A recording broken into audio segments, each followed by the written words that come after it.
Just basically his eczema that he has and the heart murmur, yes. If you look at... Just like Mr. Taylor has?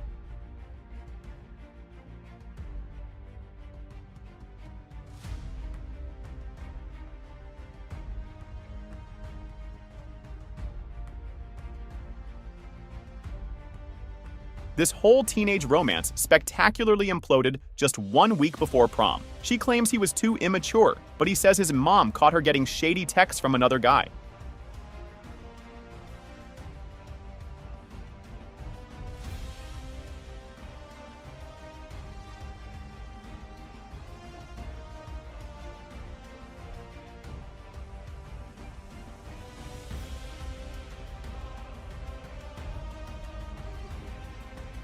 And how did they get busted? His 15-year-old sister was innocently playing on her phone when she saw texts from another dude asking if she had a good time last night.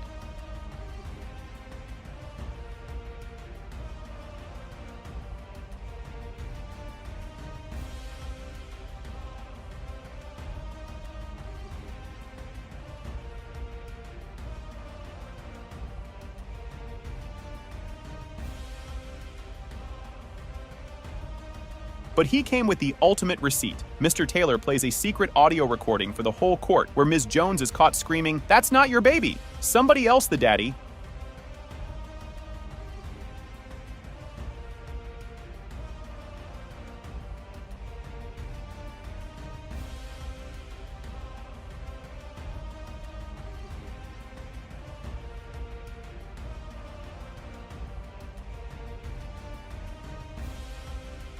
Her pathetic defense for that damning recording? He sent her a mean text first, so she was just talking out of anger. Will Judge Lake actually buy that ridiculous excuse?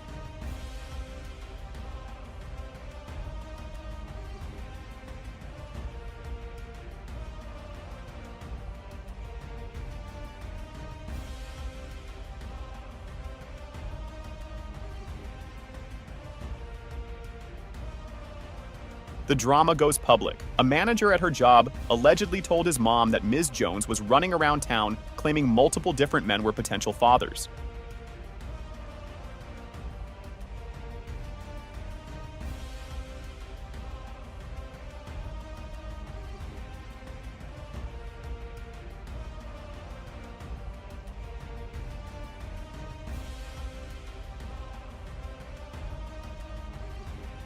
Her scientific proof he's the dad? Baby Jaden has eczema and a heart murmur, just like Mr. Taylor. But is that enough to convince a judge?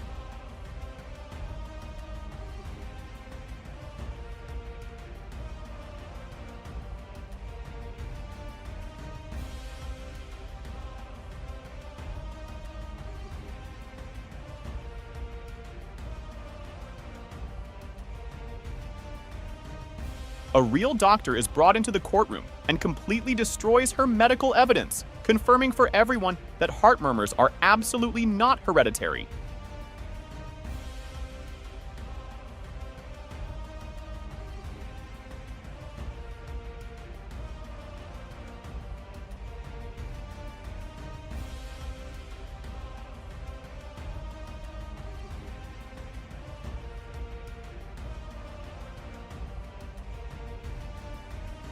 The conception story is wild. She claims they actually decided to have their baby during a heated game of truth or dare after she ran away from her mom's house to his.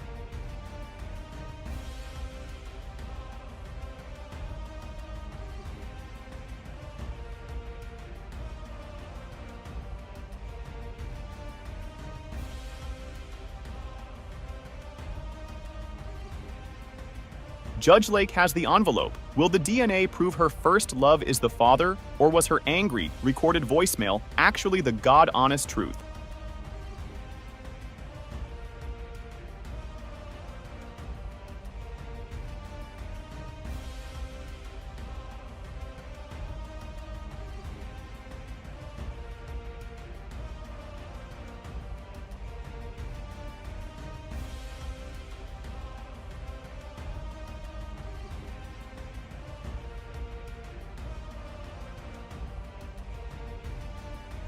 This poor dude is drowning in a $36,000 plus child support debt for a 22-year-old daughter he hasn't seen in 20 years and is absolutely convinced isn't his.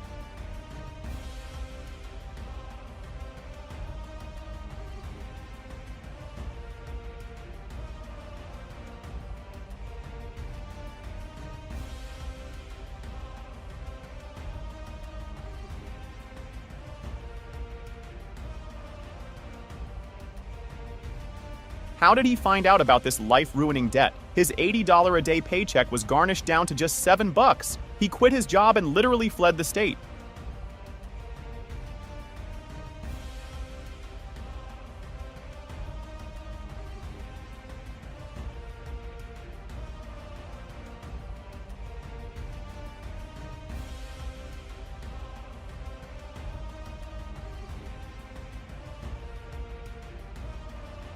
She claims it was a real, loving relationship. He fires back that they only hooked up about 3 times, and then she disappeared. Who is lying about their past?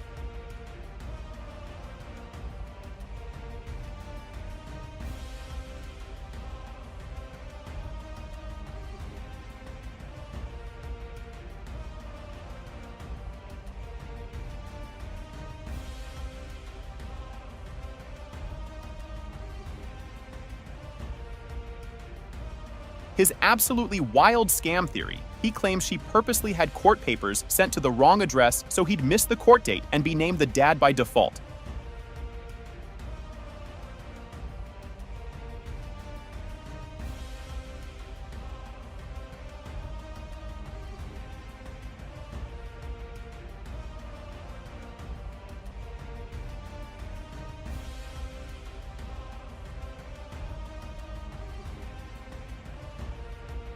The condom bombshell. He swears he always used protection and outrageously accuses her of sneaking his used condoms out of the bathroom to trap him.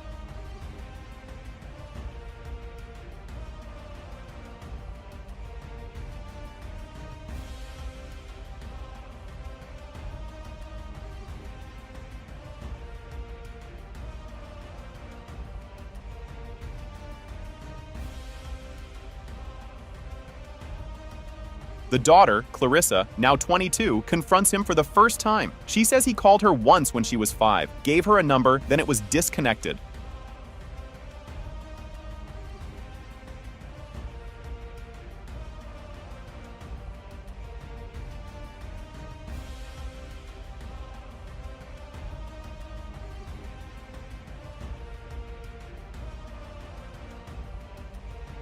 His only contact with his alleged daughter since that one call, a series of collect calls from jail, which her mother amazingly accepted so she could talk to her dad.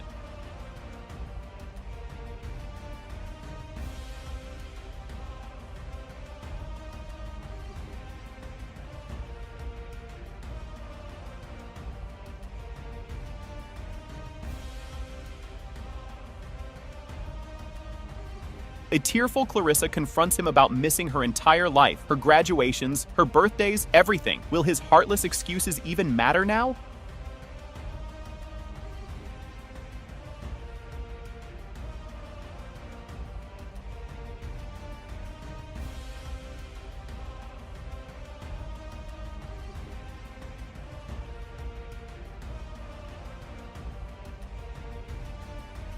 The courtroom is on edge. Is this man's life about to change forever? Or will his bizarre condom conspiracy theory actually be proven right?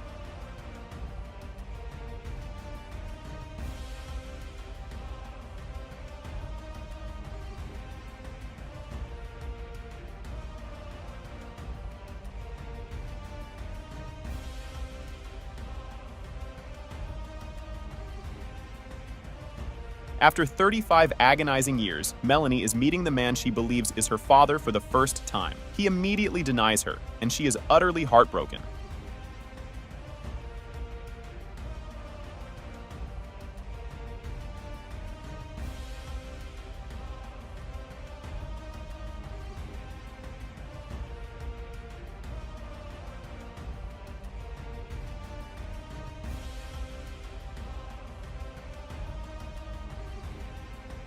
His absolutely wild defense? He claims he tricked her mother into confessing she was with another man by just randomly inventing an other guy on the spot.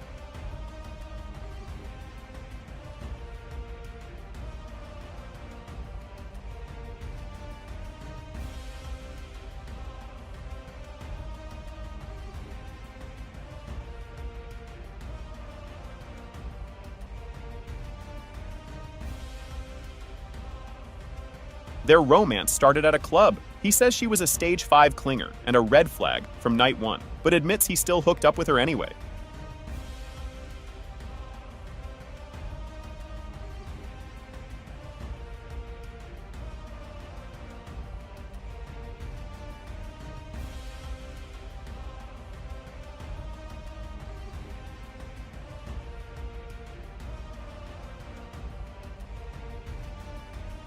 He insists he knew she was lying about the pregnancy from the jump, callously figuring she was just trying to trap another military man.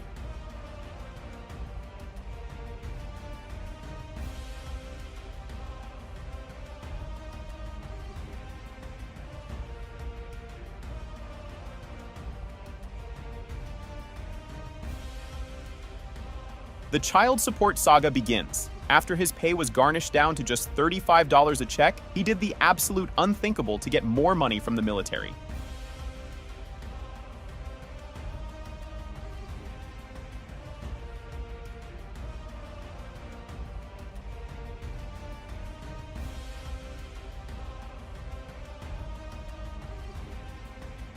The ultimate selfish act. He admits he knowingly signed a legal affidavit of paternity, falsely claiming Melanie as his daughter, just so he could get more dependence pay.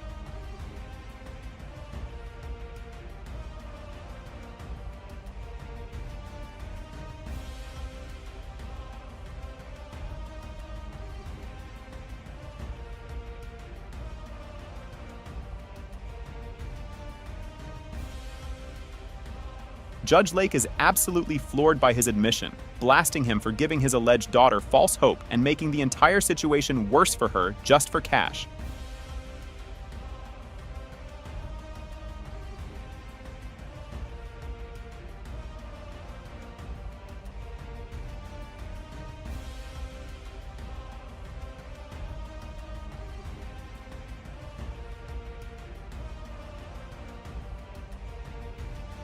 He then claims her own relatives called him to apologize and tell him that Melanie was not his child. But is this just another one of his convenient lies?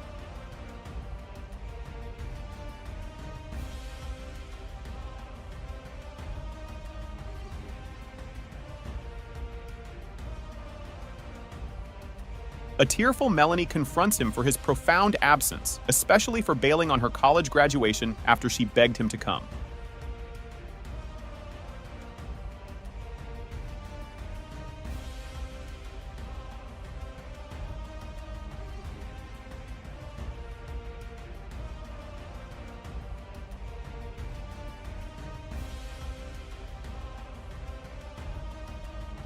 The courtroom is silent. Will Melanie finally get the father she's always longed for? Or will this man's original trick prove he was right all along?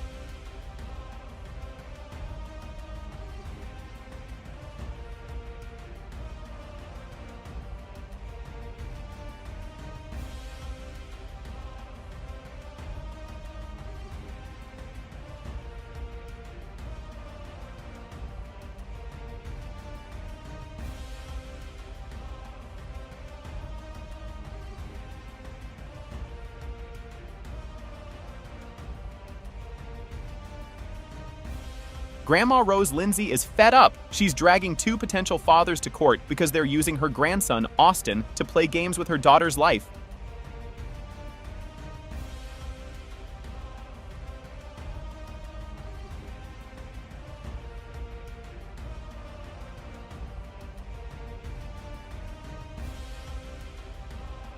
In a sweet moment, Mr. Word recalls seeing Crystal's body, filling out, knowing she was pregnant, and promising to quit his partying ways to support her fully.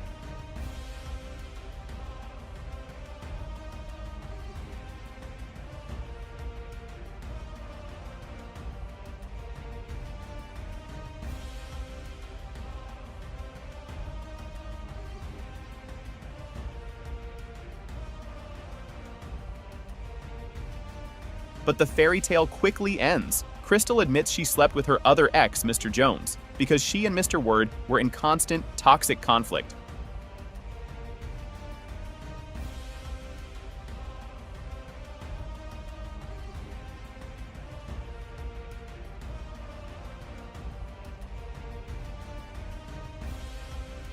Grandma Rose then accuses Mr. Word of being so controlling, he once took her daughter's coat and shoes just to keep her from leaving the house.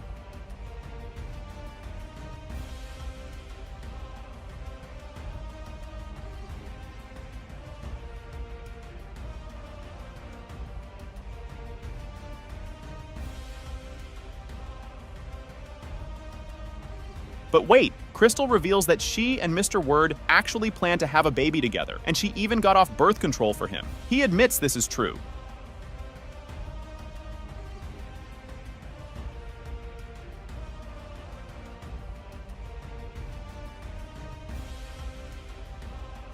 Grandma claims Mr. Word once abandoned a heavily pregnant Crystal on his front porch for 3 hours in 100-degree heat. He says it was just an accident.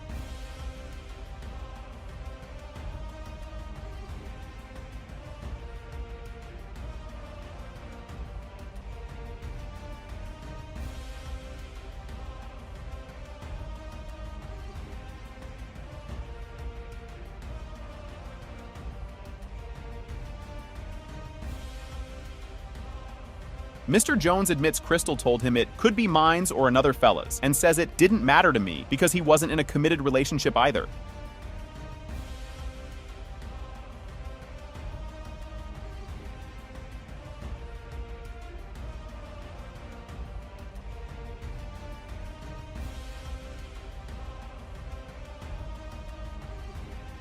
Grandma Rose drops a final, fiery ultimatum on both men. Whoever the dad is, she'll help, but the very first time they mess up, I'm done with you.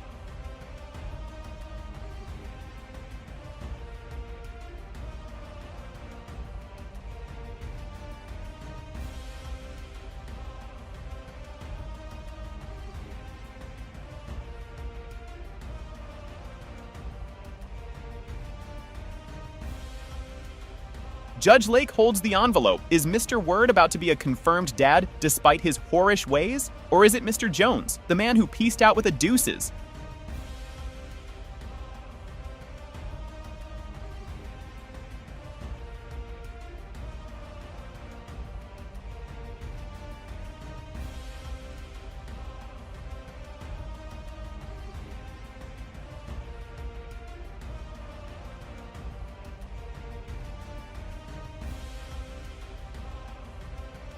The Grandma War begins. Grandma Sissom is 2,000% certain her grandbaby needs his teen dad, Anthony. But Anthony's mom, Grandma Riley, is 100% sure he's not the dad.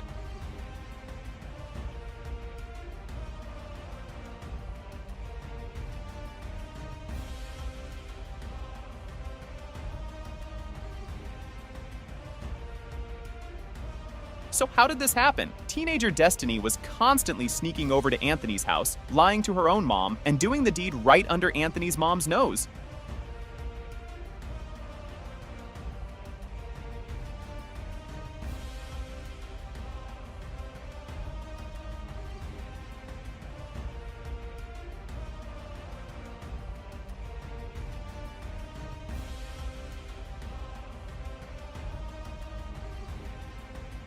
But Grandma Sissom fiercely defends her daughter's honor, bizarrely claiming Destiny was a virgin before meeting Anthony. So who else could possibly be the father?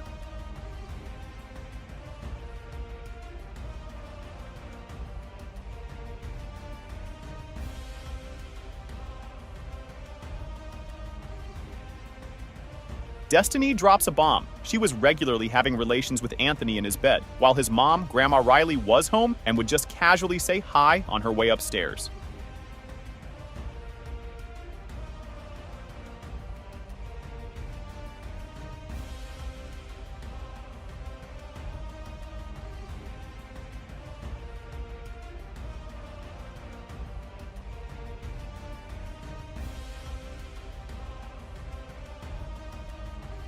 The condom accusation. Grandma Sissom sensationally claims Destiny told her that Grandma Riley actually gave Anthony a condom and told them to use it. Is Grandma Brenda complicit?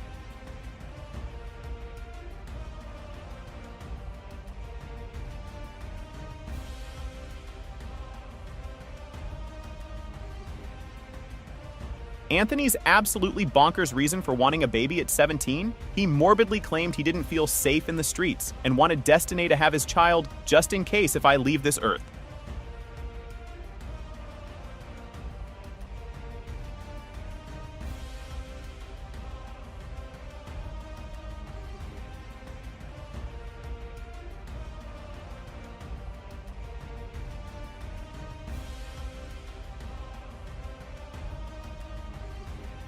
The hospital showdown. While teen Destiny was in labor, Grandma Sissom actually had Grandma Riley physically kicked out of the hospital by security for being disrespectful.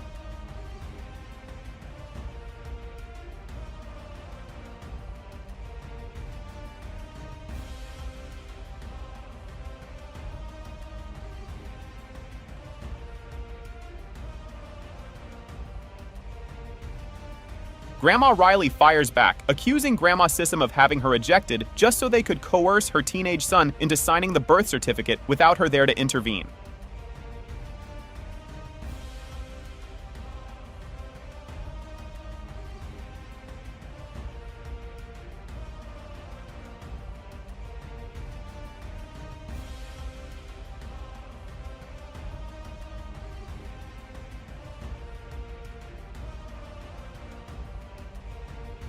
Teen dad Anthony finally speaks, tearfully confirming he does believe Osiris is his because he took her virginity and wanted to leave another seed in this world.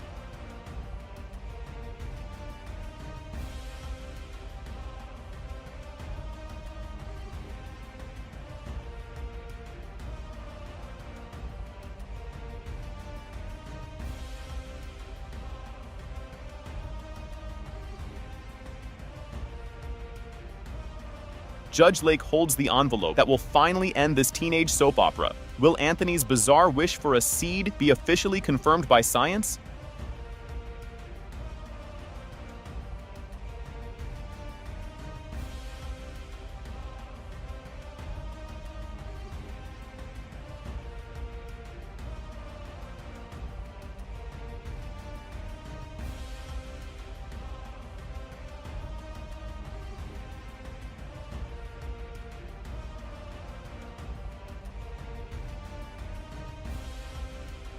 This poor man's life was shattered when his best friend confessed that he and Deggs' own brother had both had relations with his fiancée, Ms. Guerin.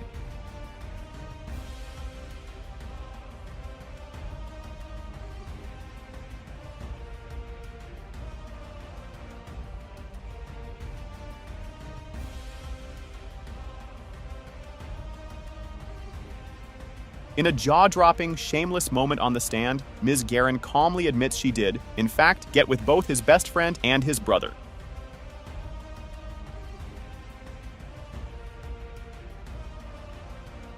Her pathetic excuse for this double betrayal? She was lacking affection because he was always at work, and his friend and brother made me feel pretty.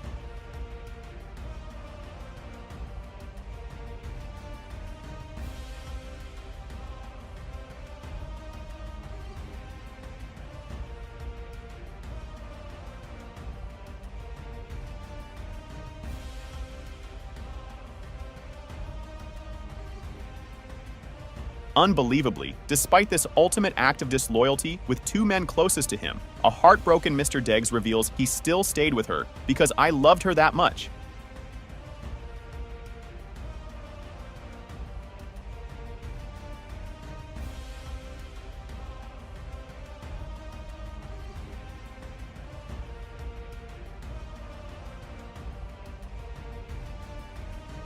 But wait, there's more. She then met a completely new man, her current boyfriend, and started sleeping with him too, all while still stringing Jason along.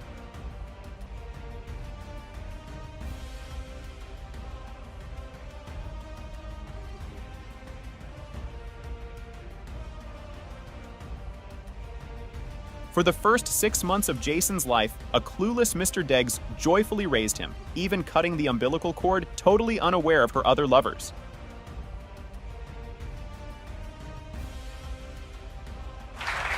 Day one, Your Honor, I was there. And then she has the nerve to wait. Mr. Deggs, you thought this child was yours. Something. Yes, Your Honor, I sure did. No doubts in your mind. You're going No on doubts about at your all. life Ready with to your get my new family baby. established. The devastating truth was finally revealed during a nasty argument when she cruelly and callously blurted out, "You're probably not even the daddy of Jason anyway." Mr. Deggs, now take me to that day where, unfortunately, you got that bomb dropped on you. I think we were in an argument, and out of nowhere she throws at me, "You're probably not even the daddy of Jason anyway." Now her new boyfriend, Mr. Felton, is actually in a paternity court, testifying that he's been the one acting as Jason's father. What a chaotic mess. Mr. Felton, please stand now so we can hear your testimony from the podium instead of the chair. Yes, Your Honor. All right, in your statement to the court, you actually said that you've been the father to this child, even though there's no chance you're the biological father, but saying that you are the man that stepped up. I do things that a father is supposed to. Right. I never try and take the place of his biological father because I'm not his biological father.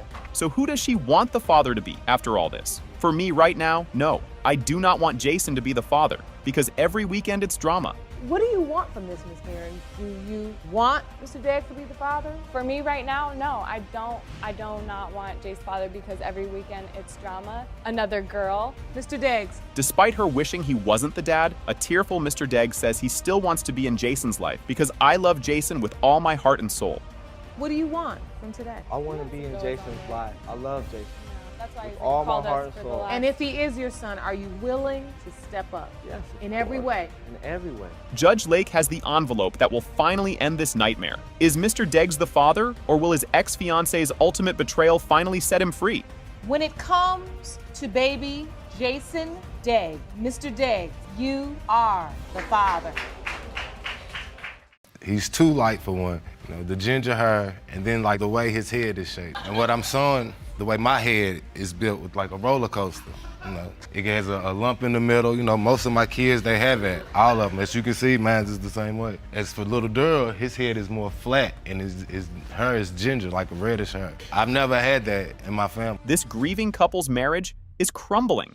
Mr. Wells denies their 2 living children because of rumors and his own wild theories, while they should be mourning their deceased son. Mrs. McDaniel, you opened your case today in hope of salvaging your marriage with the defendant. You claim you two have suffered a great loss and should be grieving, but instead, due to rumors, your husband is denying your 2-year-old daughter, Ava Wells, and 18-month-old son, Daryl Wells. Their meet cute is one for the history books. He actually sent his 5-year-old nephew over as a tiny wingman to get Ms. McDaniel's phone number for him. We met, he was with his sister, and it was at a convention center, and he tried to get his 5-year-old to give me his number, and I was like, no, you A asked. 5-year-old? He called me friend. It was my nephew. I seen that she spoke with my sister and them, so my nephew knew her. So I asked my nephew to go. Your nephew was 5? Yeah, at the time, he was 5. So My he would call sister- me, hey friend, and I'd be like, hey friend, you know. I sent my nephew over to ask for her phone number. His doubt was originally sparked by his meddling ex-girlfriend, who called him out of the blue to warn him his new wife was a thought and the baby wasn't his. You've heard rumors that your wife is with someone else. That my kids belong to somebody else. And who told you that? My ex. She was like that Megan is the thought of the place where they work at. But this is your wife she's talking about. Yes, yes. So she just decides she's gonna call you out the blue and tell you your wife is a thought. His suspicion exploded after seeing her at a club where another man stuck his whole hand up her dress and he was smacking her butt. But he might be thinking of this time we went to a club. This is another reason he probably, don't think it's his kids, because I was in a club with my friend and I was dancing on my friend. The guy spanked me. And so, Mr. Wells, you saw this happen? Yes. But the guy, as he starts dancing and twerking, he stuck his whole hand up her dress and he was smacking her butt. In a moment of pure cruelty, he admits he has told their 2-year-old daughter Ava, "I ain't your daddy," and then tried to lamely claim it was just a joke. He has told my daughter, I'm not your daddy, go find your daddy. What? I did not say that. I did Mr. not. Wells, what did you say? I probably told her, like, I ain't your daddy. Like, meaning today. Well, Just a joke, though. I just playing with him. No, that's not a joke. Because if you were playing, you wouldn't be in this courtroom. The mystery deepens. The birth certificate for their son Daryl is suspiciously missing Mr. Wells' name, even though they were married when he was born. Clearly see, I'm labeled as Ava's father. I'm not on the birth certificate of him. But you Your two Honor, were he- married at the time. Yes, and he was Yeah. there for the delivery. He was the only one in the delivery room. Why leave his name off of this birth certificate? I don't know, Your Honor. I mean, I can't sign it. Obviously, he didn't. That's the proof. So, Mr. Wells, you feel like there's some part of this that was intentional on your wife's part. Yes. He even shamefully calls his 18-month-old son his little white boy because the baby has ginger hair and is too light. And then it's his skin tone. He got ginger hair, and he's too light. Well, I mean, Now, I his do- mother is white now. I mean, But, but Your Honor, he calls him white I boy. call That's him- not no. acceptable. He calls him what? White boy, and that's not I acceptable. call him my little white boy. The most bizarre proof ever. He presents a courtroom exhibit claiming he has a roller coaster head. All his other 5 kids have it, but Daryl's head is suspiciously flat. He's too light for one. You know, the ginger hair, and then like the way his head is shaped. And what I'm showing, the way my head is built with like a roller coaster. You know, it has a lump in the middle. You know, most of my kids, they have that. All of them. As you can see, mine is the same way. As for little Daryl, his head is more flat, and his hair is ginger, like a reddish hair. I've never had that in my family. Despite his unhinged theories and hurtful jokes, he tearfully admits he loves these kids deeply and wishes nothing more than for them to be biologically his. Mr. Wells, I can see that this makes you very emotional. Yes, it does. What are you feeling in this moment? It's unexplainable. I feel lost, especially without that little boy. I wish that these kids be mine. You know, I want nothing more than that. Even though I do say my little joke names to them, believe me, I love them. Well, I'm hard on you because children are precious beings. The courtroom waits for the final verdict. Will this man's wacky genetic theories be proven right, or is he about to get the shock of his life twice? It has been determined by this court. Wells, you are the father. When I had gotten pregnant, we were separated. He was with another lady. So every time he comes over, he don't know how to keep his hands to himself. Even if I'm in a relationship, he still does it. As soon as my friend turns his back, he touching on. And I tell him, you know, don't do that. But while I'm separated, I do love him with all my heart. Everything in me loves him. Mr. McCarroll came over and touched you, and then Yeah. you got pregnant. Ms. Bryson is here to prove Mr. McCarroll is her son, Zylan's dad. But he's 100% sure he's not and wants his last name taken off the baby ASAP. Ms. Bryson, you have dragged the defendant, your ex-boyfriend, Mr. McCarroll, into court today because although you admit to having sex with more than one man, you are here with that Mr. McCarroll is the father of your 18-month-old son, Zylan McCarroll. She claims their entire relationship failed because he has whorish ways and is always cheating. He just claims he was trying to avoid this exact paternity drama. We're not working on getting anything back in track because Mr. McCarroll, he has whorish ways. He wants me to be a whore like he is, and I'm not that type of person. Mr. McCarroll, you want her to be a whore like you are? No, Your Honor. I have no idea where Ms. Bryson gets that from. Are you just trying to say he cheats on you a lot? Yes, every time we're together, he cheats. I wanted us to get married. Her proof he's a cheater? Anytime he doesn't immediately answer his phone, there is the woman involved, and she even swears his best friend helps him cheat. I called him, he didn't answer, and I know him. Anytime he don't answer the phone, it's a woman involved. I And always sure answer enough, my it phone. was. I don't- His friend, his best friend, still to this day, they cheat together. They do everything together, okay? His bizarre defense for being shady? She got mad at him for being too quiet while he was downstairs trying to read a Rick James autobiography. I was reading, I believe it was Rick James autobiography some years ago. As you can imagine, that is a very interesting book. She upstairs with the baby. I'm downstairs because I'm trying to read. The baby crying and whatnot. I finished the story. I'm reading the book. She come downstairs huffing and puffing. I've been downstairs too long. I'm too quiet. The messy conception story. They were separated, and she was with a new man. But McCarroll came over to get his hair braided and was touching on me, leading to a hookup. When I had gotten pregnant, we were separated. He was with another lady. So every time he comes over, he don't know how to keep his hands to himself. Even if I'm in a relationship, he still does. But while I'm separated, I do love him. I want all my kids to be here. So you were with another man? Yes, I was. In a relationship, No, and then Mr. McCarroll came over and touched you, and then you got pregnant. Surprise! The other potential father, Mr. Perkins, takes the stand. Is he the one who got Ms. Bryson pregnant during her break from Mr. McCarroll? All of this doubt centers around this other man you were with. Yes. He's here, and I want to hear. Jerome, will you please escort him in the courtroom? But Mr. Perkins says he doesn't believe he's the father. because Ms. Bryson told him she was 99% sure that McCarroll was the dad. Do you believe you are Zylan's biological father? No, I do not, Your Honor. Why? Because at the same time she was with me, she was messing around with him and lost my train of thought just thinking about the stuff. It makes you upset. Yeah, because I found out that she was messing around on me. So she told me she was 99% sure that he was the father. And The timeline is an absolute disaster. She admits she slept with Mr. Perkins. Then just 2 days later, she hooked up with Mr. McCarroll. Well, we slept together also on April the 26th. That's the day that I split up with him. I split up with him. It don't make it right. I know that. You split up with Mr. Perkins, and then 2 days later you slept with Mr. Yes, I did, Your McCarroll. Honor. Judge Lake has the results for 2 potential fathers. Is it the Rick James reading Mr. McCarroll or his ex's other lover, Mr. Perkins? It has been determined by this court. Mr. Perkins, you are not the father.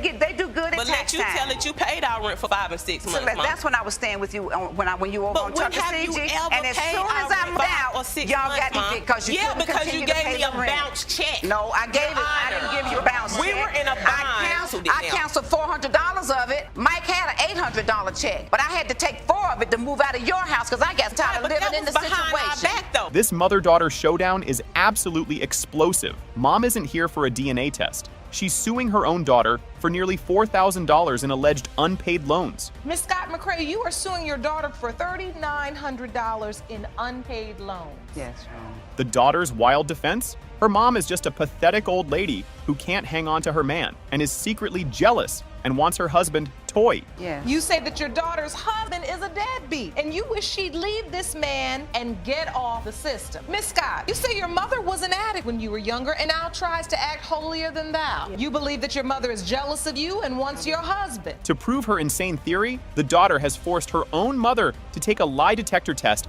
to find out if she's secretly trying to steal her man. Miss Scott, you petitioned the court for a lie detector test to know once and for all if your mother wants your man. Yes. Mom's proof the husband is a total deadbeat? She once witnessed him eat cereal multiple times in one night, and then he drank all the milk. Why are you calling your daughter's husband a deadbeat? If I have 5 children depending on me and they need things in the morning to sustain them while they're at daycare, and this man, What's the Toy, things they need? I was they sleeping lacking? in What their was it? den. I watched Toy one night particularly. He went into the kitchen 3 or 4 times, and the whole night he was eating cereal. The daughter claps back that her mom gave them a bounced check for rent, which got their family of 9 evicted. Mom says she had to take the cash to escape their chaos. They do good at But tax let you time. tell that you paid our rent for 5 and 6 months, Mom. That's when I was staying with you when you were But on when Tucker have you CG. ever And as paid soon our as I rent moved 5 or out, 6 y'all months, got Mom? me because you Yeah, couldn't because continue you to gave pay me the a rent. bounce check. No, I didn't give you a bounce check. We were in a bind. I canceled $400 of it. Mike had an $800 check, but I had to take 4 of it to move out of your house because I got tired of living in the situation. Daughter then accuses her own mother of sowing her royal oats and having relations on the couch where her 7 grandchildren could have walked right in on her. Now, at the end of the year, we got in the bind. Oh, she met this man. Now, she's acting like a little high school girl while she was living with us, sleeping with him in the house. Like one morning, we getting the kids ready for daycare. If Toy wouldn't have walked in the living room, the kids would have seen her full moon. I don't know if I want to know, but Having sex? With the children. Having sex? You're right. But Mom has her own dirt. She claims the deadbeat husband was once caught completely naked with another woman and almost lost a thumb in the ensuing chaos. You really don't like your daughter's husband. I don't respect him. So your daughter, has he gotten anything right? Has he been faithful? If she No, doesn't he is respect not. him, Your Honor, My then daughter why has is she actually always come touching on home him? from the hospital and caught her husband naked in their house with another woman. The daughter claims her mom is so obsessed with her husband, she once gave him a slobbery kiss on the cheek. Is Grandma really this thirsty for her son-in-law? About the day when we was in the home having a couple of drinks, Your Honor, she's about to leave. I walk her out to her car. Now, she got in her car, cranked it up, so of course, something just told me to, just look back out the door. She done got out her car, walked up to our car where Toy was sitting and kissed him on his cheek. A slobbery kiss. If he would have turned his face, they would have been tongue kissing. The husband, Toy, finally speaks. He confirms his mother-in-law is always touching his chest and pouting, and he thinks she has a little crush and a little mental problem. She always touching me on my chest. What chest? She always pouting on me. She always saying do more than I can. My son or the man I'm sleeping with come and do things. God. What came out the blue one day to even come and get me to come and pick up a tent for her? A $30 that tent. Man she's sleeping with in the same. Put that tent up. The courtroom is on edge for the final verdict. Is Grandma a Jekyll and Hyde man-stealer, or will the lie detector prove her daughter's accusations are just trash? Ms. Scott McCrae, you were asked, have you ever made any sexual advances towards your son-in-law, Toy? You said no. No. And the lie detector determined that was the truth. Yes, it was.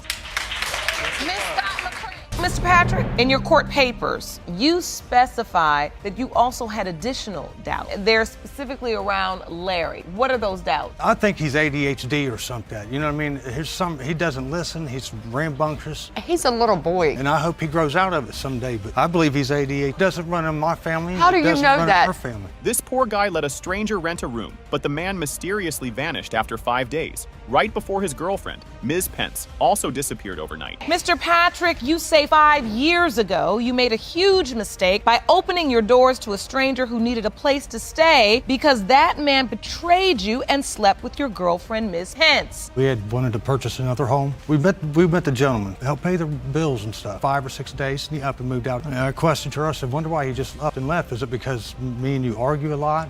She returned the next morning with her hair as a wreck, looking like she went through a hurricane, and then immediately confessed she did sleep with their former roommate. Well, she doesn't show up until the next day, about 10:30 in the morning. Really? And her hair's a wreck. Looked like she went through a hurricane or something. Ms. Pence, you got missing overnight? I did. Why was you gone all night? You know what I mean? What'd you do? Who was you with? And what was her response? She just was talking in circles, basically. I confessed, Your Honor, at that time. What did you tell him, Ms. Pence? I had told him that I had slept with a gentleman that had been staying with us. Her absolutely wild excuse for cheating? Mr. Patrick kept accusing her of it, so she decided to make his paranoid nightmare a reality. I kind of went looking for him. Larry had continuously, from day one, accused me of cheating constantly. I had never slept with anyone else before that night. I had constantly, it has nothing to do with that. I never slept with anyone before that, never. You constantly accused me of it, and I kept telling you, you're going to keep pushing, and it's going to happen. But where is this mystery roommate now? Ms. Pence conveniently claims she has no idea where he is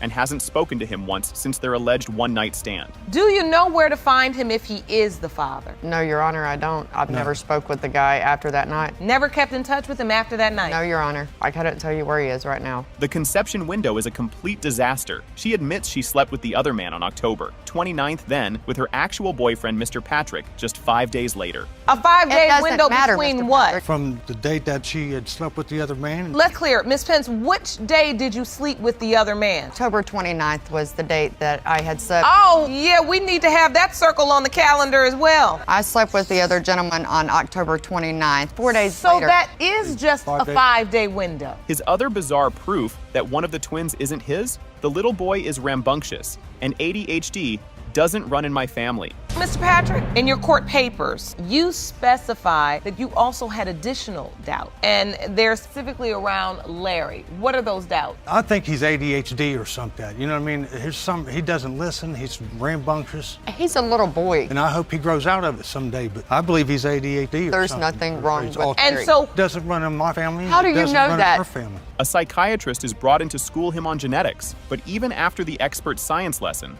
Mr. Patrick stubbornly admits it doesn't help the doubt. But it's a much more complicated picture than that, and that's not the entire story. So sometimes we can point to one gene, sometimes it's multiple, and sometimes it's the way that the genes interact with the environment, and sometimes the genes have nothing to do with it, and it's just something that, or during the delivery, or in that child's early childhood, that can affect how they learn. And sometimes it's just the environment, like with lead poisoning, for example. Because he suspected more betrayals, Patrick forced her to take a lie detector test. First question, was there another man besides the roommate? She said no. Deceptive. Ms. Pence, you were asked, did you have sexual intercourse with the man whom you cheated on Mr. Patrick with more than once? You said no. The lie detector determined you were being deceptive. The courtroom is on pins and needles. Is Mr. Patrick the father of these twins, or will the lie detector prove to be the ultimate, devastating truth teller? It has been determined by this court. Mr. Patrick, you are the father. I told you. Mother, I told you.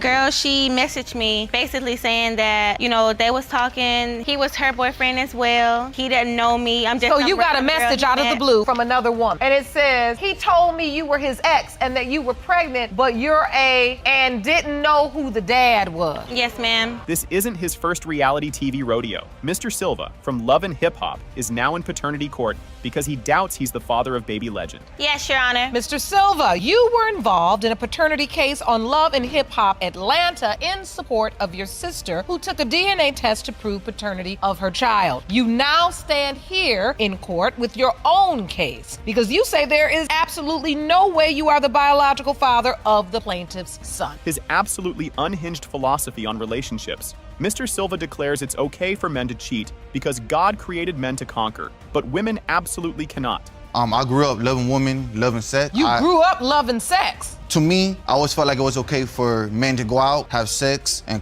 you know, cheat, come home to their family, and women can't go out, have sex, and, you know, come home, and especially with a baby. Judge Lake was not having it, shutting down his bizarre theory by hilariously asking, "What are we on? Game of Thrones?" You aren't the only man that feels like that. Well, Your Honor, like God created men to conquer, to overrule, and women cannot empower men. What are we on, Game of Thrones? You see what I did? His doubt first ignited when he caught her texting her ex. He snooped on her phone only to find she had changed her password and locked him out. Your Honor, we were broken up for 4 weeks, Your Honor. I caught her texting her ex. I caught them texting multiple times. She claims they're just friends. One day, I just decided to try to go in her phone, and she changed her password on me. She was in the bathroom when I was trying to get in there, and I typed it in wrong, so I tried 2-3 more times until it locked me out. So when she finally got out of the bathroom, I was like, so you're seeing your ex and you changed your password. What you gotta hide? But she fires back with a jaw-dropping bombshell. Other women text her phone talking about our boyfriend. Is this man living a triple life? And that's exactly. But my whole thing is like, why do you keep asking me what I have to hide when every single time I turn around, it's another female texting my phone like, oh, I was just dating I was just dating your boyfriend. Your boyfriend is my boyfriend, our boyfriend. Like, what you mean? Wait, what? Boyfriend. While they were broken up for a month, he saw her on Snapchat, turning up, getting lit with men. So how could he possibly believe the baby is his? Mr. Silva, how long were you broken up before she told you she was pregnant? Was broken up for about 3-4 weeks, a month, and I didn't hear from her. So at the time, she gets booked to model and promote events. That's what she loved doing. So on her Snapchat, she's turning up, getting lit with men, drinking, smoking. So how do you expect me to believe that you've been gone for 3-4 weeks? He claims he felt totally pressured by her whole family to sign the birth certificate right there in the hospital, even with all his doubts swirling. None but her family was there. I was by myself. I came in. As soon as the legend was born, the doctor came in the room straight to me and gave me the paper. I didn't want to make her look bad. So so you signed the birth certificate. Yes. I felt pressure to sign this. And if you start talking about DNA tests and not signing birth certificates, it sheds a negative light on her. Yes, Your Honor. Then she comes with the ultimate receipts. Another woman messaged her, exposing text where Mr. Silva told this other girl that Reeves was pregnant but didn't know who the dad was. Girl, she messaged me basically saying that, they was talking, he was her boyfriend as well. He didn't know me. So you got a message out of the blue from another woman. And it says, he told me you were his ex and that you were pregnant, but you're and didn't know who the dad was. Yes, ma'am. His pathetic excuse for trashing her to another woman he was seeing? Oh, he was just being grimy because he thought she was playing him. Did you tell this woman that she was pregnant, but she didn't know who the father of her child was? Your Honor, I told her that she was pregnant, and I told her that she wasn't pregnant by me, but the whole thing, I just said that out of, just being grimy. His final heartless ultimatum is laid bare. I want this child to be mine. But if he's not, then she gotta kick rocks. She gotta go. I want this child to be mine, and I really, hoping that the results saying that I'm his father, because if he's not, then she gotta kick rocks, she gotta go. I can't look at her the same, I can't respect her. Judge Lake holds the envelope. Will this hypocritical king be proven a father after all, or is his girlfriend about to kick rocks out of his life for good? It has been determined by this court. Mr. Silva, you are the father.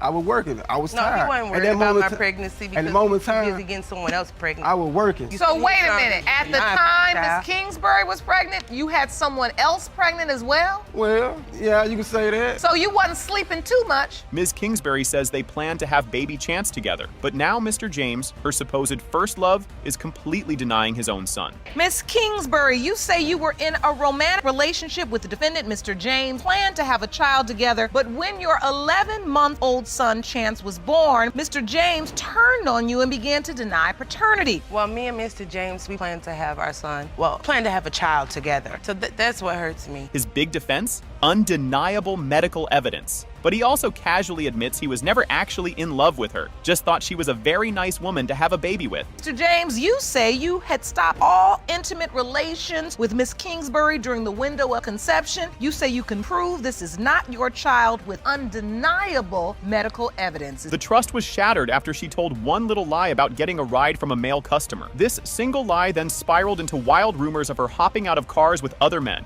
We had an incident about me lying about something. That's when he stopped, I guess, wanting to be serious with me. You're right. That's when all the... Oh, I lied about a way that I got to work. I didn't tell him who took me. I lied about... I told him that it was my sister who took me, but it was a customer of mine. I asked him if he can give me a ride to work. Jaw-dropping bombshell. While Ms. Kingsbury was pregnant with their supposedly planned baby, Mr. James was out getting another woman pregnant at the exact same time. I was working. I was tired. No, he wasn't worried about my pregnancy because he was busy getting someone else pregnant. I was working. At the time Miss Kingsbury was pregnant, you had someone else pregnant as well? Well, yeah, you can say that. So you wasn't sleeping too much. And how did she find out about the other baby mama? He chased her down the street in his car after a fight and just screamed out the window, "That's why I got someone else pregnant." But I wasn't talking to her at that time either, though. Yes, he was. At the he point, moved on after pregnant. Yelling out.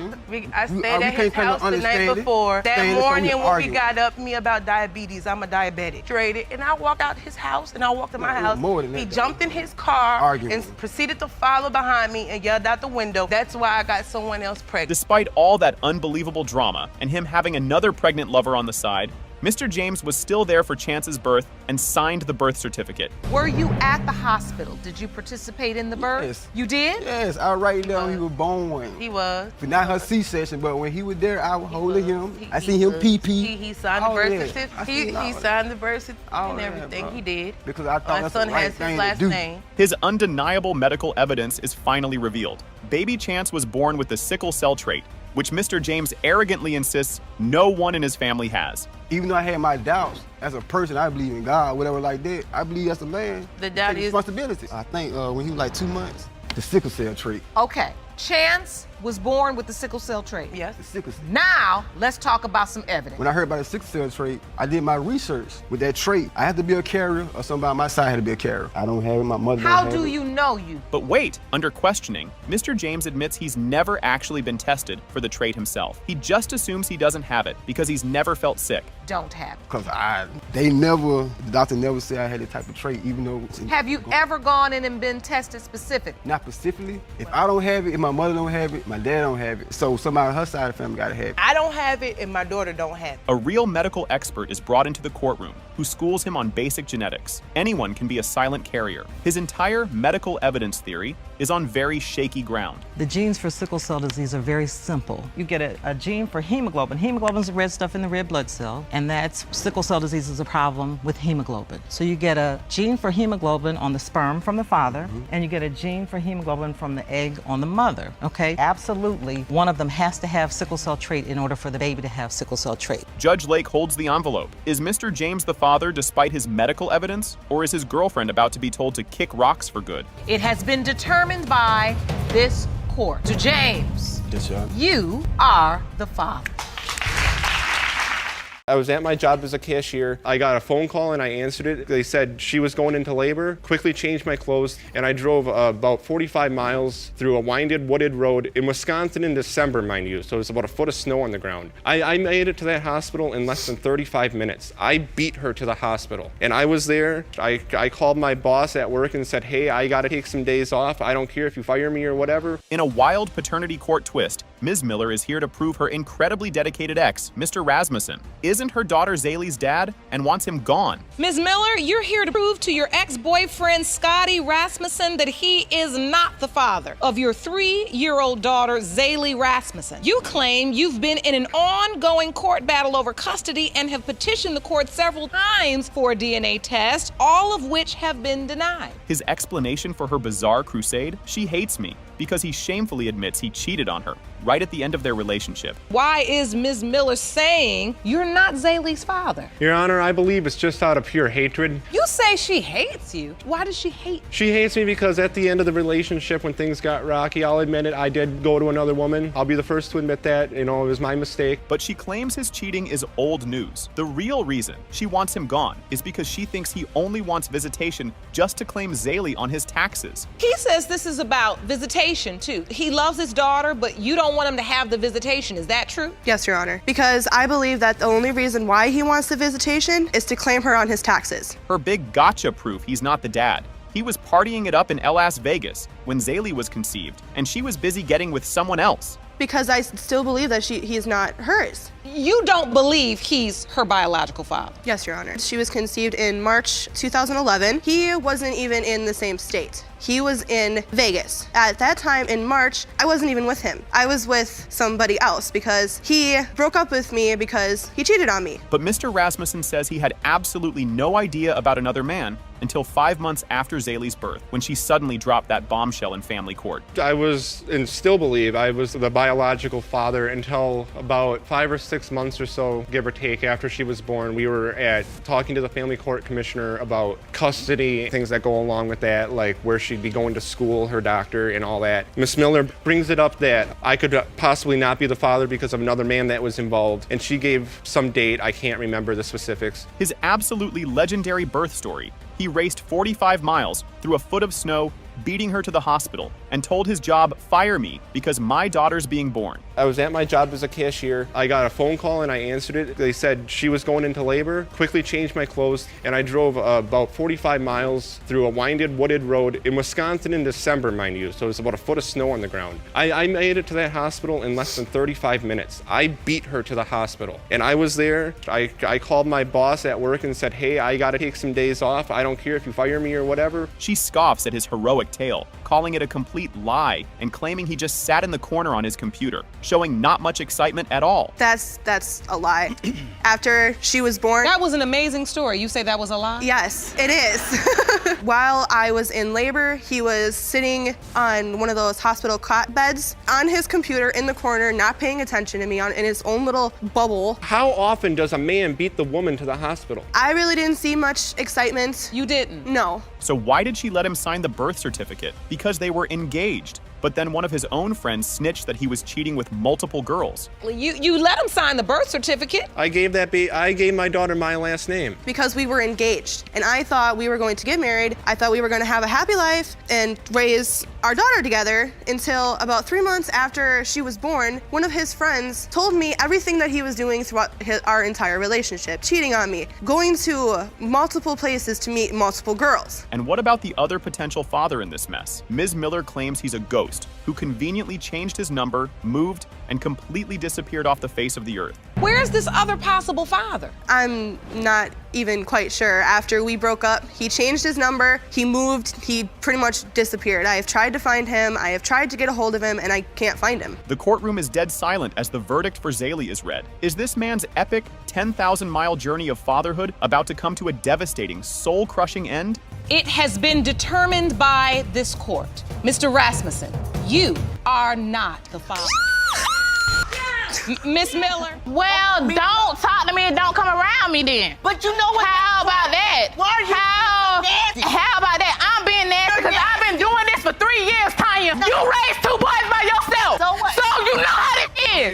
So don't come at me with that. You all up in his business. You acting like you laying under him. Why? Because you want to? Ms. Sutton claims she discovered her man, Mr. Smith, was living a double life with another baby mama only.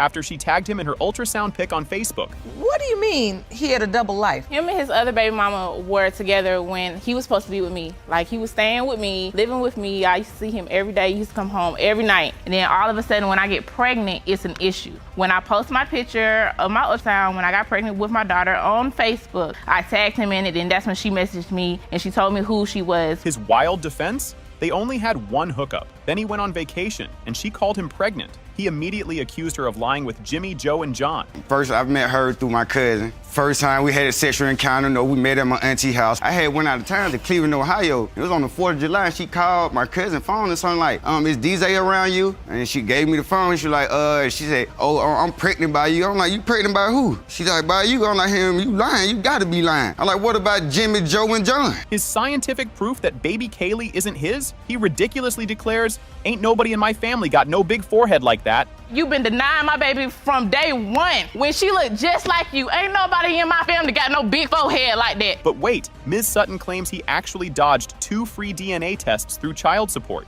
He just screams back that she and her mom are ghetto and nasty. Then she gonna say that she tried to give me a free DNA test. Okay, if you try to give me a free DNA test. He did not show up twice for a DNA test. So what that's saying, I was a man, if I know a baby wasn't mine, I'll be the first one up there to take a DNA test. Then his mom, Ms. Colley, drops an absolute nuke. She claims Ms. Sutton has slept with her other family members, husbands and baby daddies, and she personally caught her in bed with one. Your Honor, Miss Sutton is not telling you that she done slept with my family members, husbands and baby daddy, and I caught her with one of them. We have tried hard, very hard, to get along with this girl. She has slept with one of my family members, both of her baby daddies, and when I was staying with Miss Sutton, I came home and caught her in bed with one of them. Sutton's weak defense for getting caught? Yes, she started sleeping with that other guy, but only after baby Kaylee was born, when he was her boyfriend at the time. Are you sleeping with multiple people in her family? Me and the person that she say I was sleeping with, I did not start sleeping with her after that my daughter was born. The jailbird saga unfolds. He admits that every time he got locked up, she'd put money on his books, so he felt obligated to her when he got out. Your Honor, let me tell you what my mama mean when she say bye-bye. Okay, every time I got incarcerated, me and LaQuay, we wasn't never in no boyfriend and girlfriend relationship. Yes, we did have a sexual intercourse with each other. So every time I done went to jail, yes, I done called LaQuay. She think that just because she put money on my book, money on my phone, when I get out, she feel like I'm obligated to stay with her because what she done for me behind the wall. The mothers go to war. After Ms. Colley unleashes on Sutton,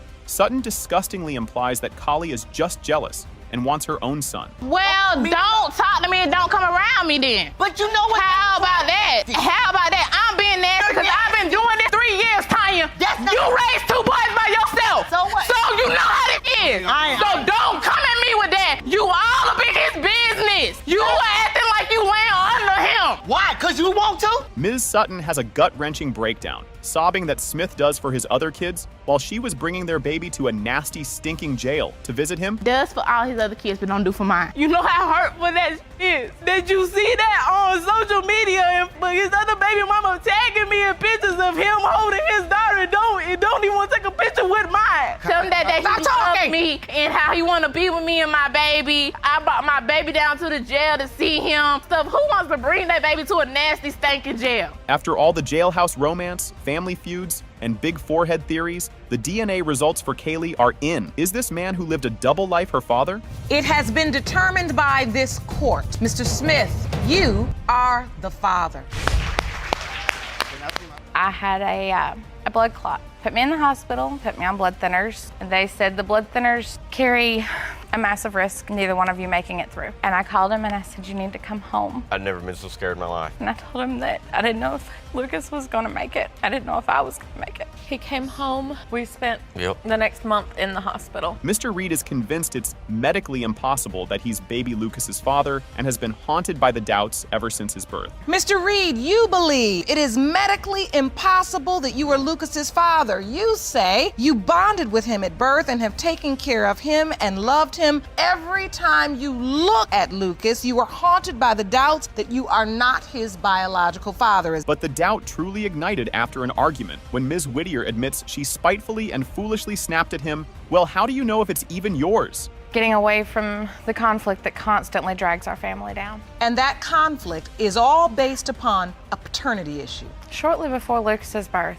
We had an argument. That argument led to the ultimate gonna shut him up kind of moment. So I said, well, how do you know if it's even yours? You say that in the argument? Yes. Their romance had a wild start. He saved her toddler from drowning. They fell hard, then had a psychic connection and reunited across state lines. So talk to me about the nature of this relationship. How did your relationship begin?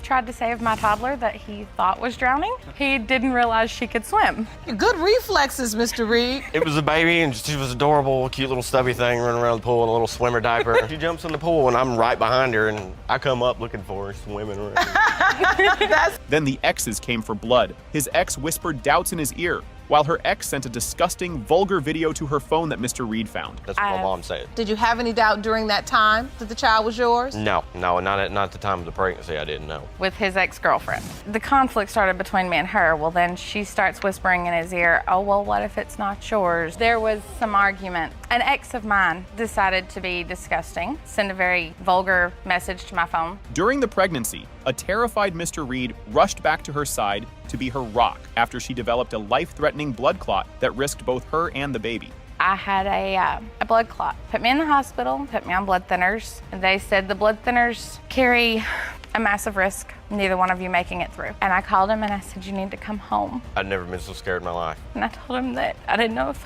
Lucas was gonna make it. He came home. We spent the next month in the hospital.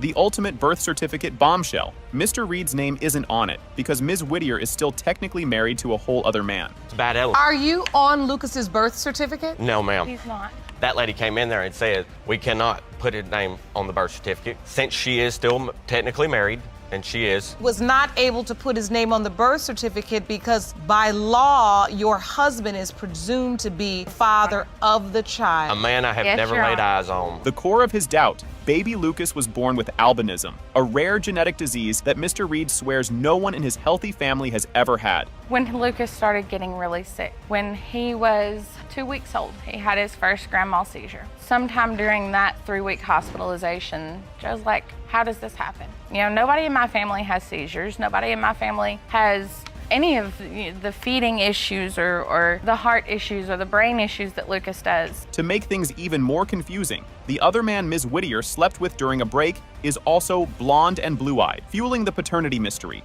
Your grandmother, grandfather, on both sides, maternal and paternal. No, I had... Your mother and father. Yeah, nobody has albinism. I've never heard of anybody. There's no one with an actual diagnosis, but there's several people who show similar symptoms.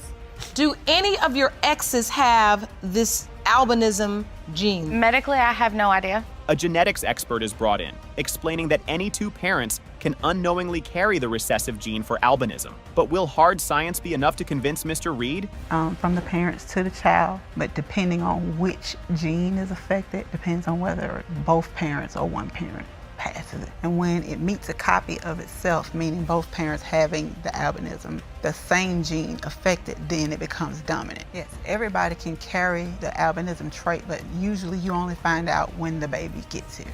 Judge Lake holds the envelope. Is it truly medically impossible, like Mr. Reed believes? Or is he the biological father of the beautiful boy he already loves so much? It has been determined by this court. Mr. Reed, you are the father. Court has identified and located another man who says he was intimate with you as well. Look at that though.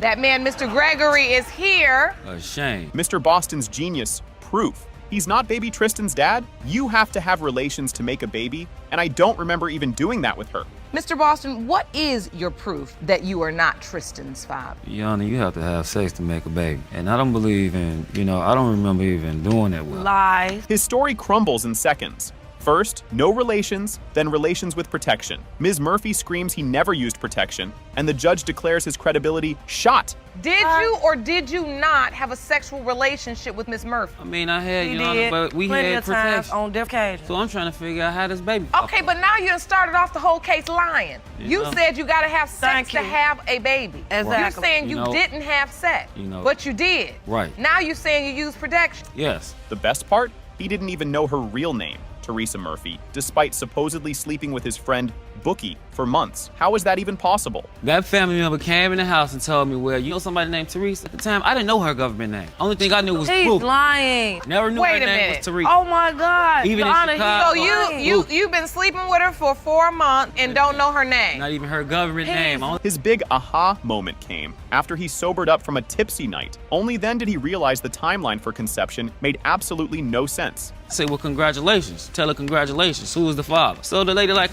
she's saying you the father of this child. Oh yeah, so how far along is she? She like you. So yeah, at the time, yes, I was a little tipsy, you know what I'm saying? But in my head, yeah, I got another child on the way, you know. I'm gonna see how this work out. The plot thickens to a gumbo.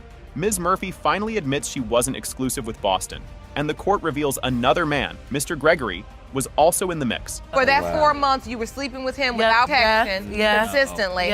Before you got pregnant, was he the only man you were intimate with at all? Let her answer. No. Court has identified and located another man who says he was intimate with you as well.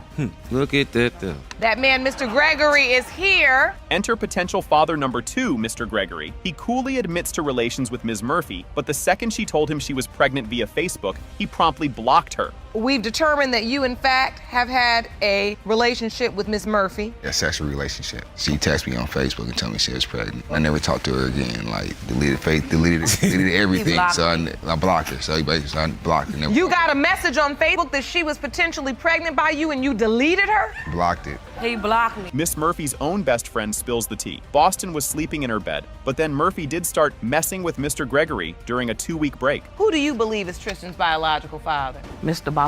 Well, I was living with Teresa the whole time. Floor. He was sleeping in my bed. Was Mr. Boston the only man coming over there within that 4-month period? When she was saying him, he was the only man. They broke up. They weren't talking. I say like 2 weeks. That's when she started messing with Mr. Gregory. The ultimate child support scam. Ms. Murphy put Boston on child support simply because she had his info and he didn't visit before the birth, not because she knew he was the dad. A name listed as father on his birth certificate. I put Mr. Boston on child support. You did what? I ain't I getting have no letter. proof. Why would you arbitrarily choose Mr. Boston and put him on child support? At the time when I conceived, I didn't talk to neither one of them, but I had Mr. Boston information as far as his birthday, his social security number, and everything. Judge Lake completely erupts, blasting Ms. Murphy for running around here having relations like it's a sport and just randomly picking a dad to put on child support. I'm gonna tell y'all something. Y'all gonna learn something today. Y'all gonna learn something in this courtroom today. Running around here having sex like it's a sport, and then when somebody asks her to name a father, she just named the one that she got the most information on. Thank you. First up, Mr. Gregory,